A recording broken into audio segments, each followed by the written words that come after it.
Hi folks, welcome back to the channel, and I thought this week on the Van Chat Tech Tuesday, whichever way we're going to call it, it's chat about tech, so let's go with that. I'm going to talk about the differences between an absorption fridge, aka three-way fridge, and a 12 volt or compressor fridge, and which are the best in certain circumstances, so pros and cons of each. I've had several campervans, several caravans and two motorhomes, and a combination of both three-way fridges and compressor fridges in all sorts of different conditions, weather conditions, and some were just sort of like part-time recreational use, and others were, full-time living. So I figured that perhaps my experience might help someone decide which way they need to go, or also point out some sort of downsides which they've not got to yet, and maybe sort of like get ready to prepare your current fridge for a different one. Let's not make any judgment about which is possibly the better one. I'm going to talk about three-way fridges first. Now it's a bit of a con. They're really two-way fridges. They are electric or gas. 240, so mains supply electric, or gas, and that can be sort of like propane, butane, LPG, whatever. And they are pretty much, I would say, the standard fridge in most campervans, motorhomes and caravans for at least sort of like since the 1970s and 80s. They've modernized slightly, so we've had all the way through different style ones where you've actually got a push button igniter for the gas and a dial to select between mains electric and gas. There is another setting on there which isn't to be confused by a power source to cool. They are three-way, so yeah, mains electricity, gas, and also 12 volt. Now the 12 volt originally was designed so that, say for example, it's a recreational vehicle.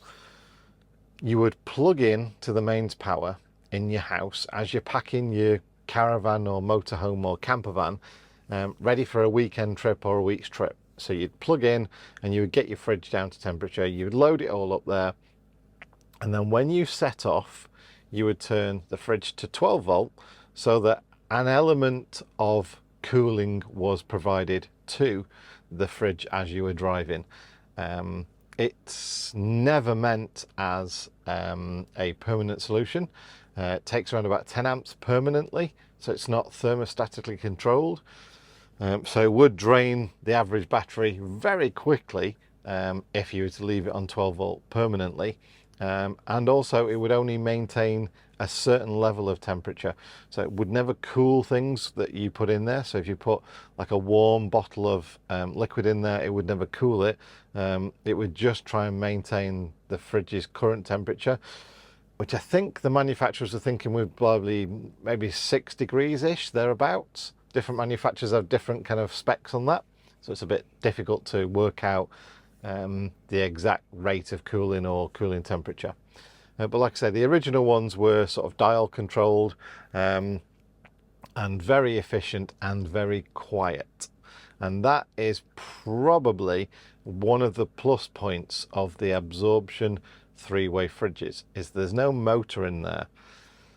So apart from if you run it on gas and hearing that igniter go tick, tick, tick, tick, tick, tick, tick as it starts to flame up, you won't notice any noise whatsoever coming from your fridge, unless you get to somewhere where it's more than 32 degrees, in which case you will then need additional fans at the back of those fridge vents to pull out the hot air. Because the downside of an absorption three-way fridge is they get very hot. They essentially create heat at the back to convert into the cooling factor. So albeit they are really good at cooling, there's a fridge in there which you can use for freezing. They're quiet, they run off gas as well, so you don't have to worry about power.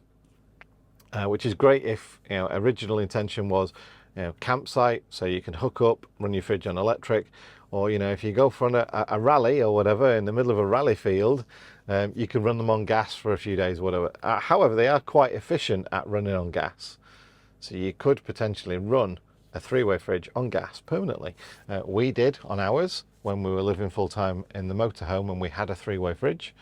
Same as when we had the Campervan that had a three-way fridge in there, and I know plenty of friends who live full-time who run their fridges on gas. Obviously these three-way fridges moved on slightly from the dials to the automatic control, so that if you started your ignition, it would detect 12 volts running and switch over, and if you switched that off and your engine shut off and there was no 240 plugged in, then it would switch over to gas and automatically ignite the gas.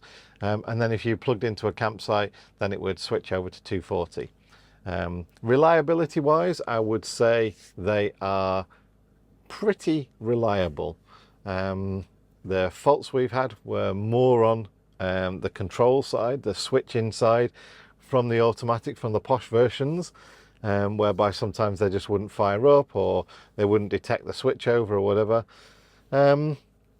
And the burner at the back as well, the jet and the burner, because living full time, you're running them full time, so yeah, they burn out faster.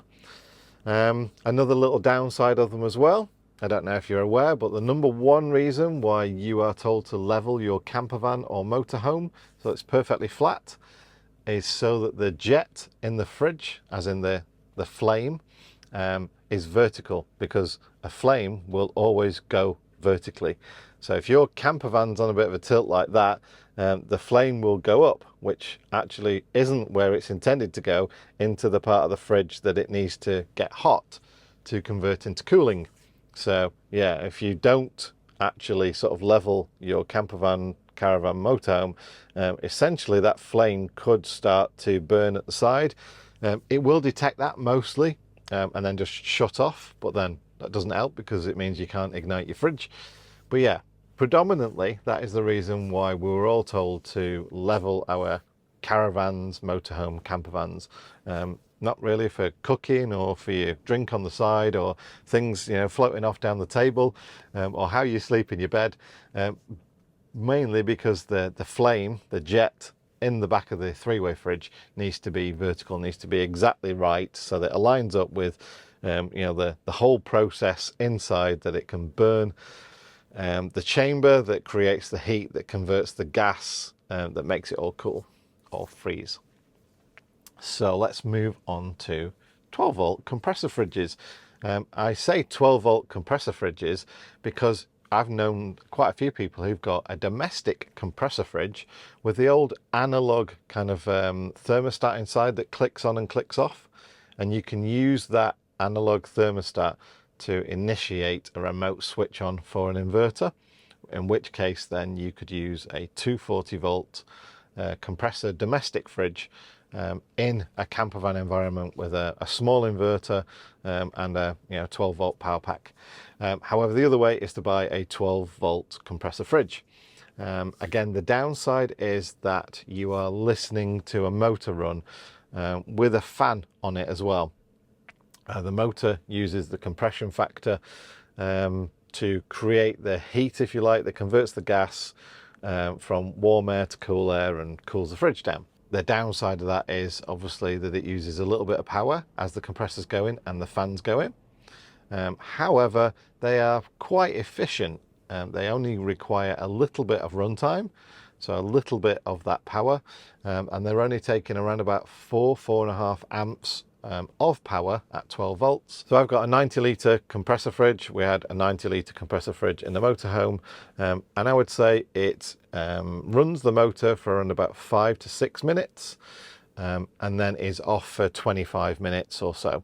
So you would say in an hour you're running the motor for maybe sort of like 10 minutes or something like that, which isn't that bad in all fairness, doesn't take up that much power. The 12 volt compressor fridge won hands down.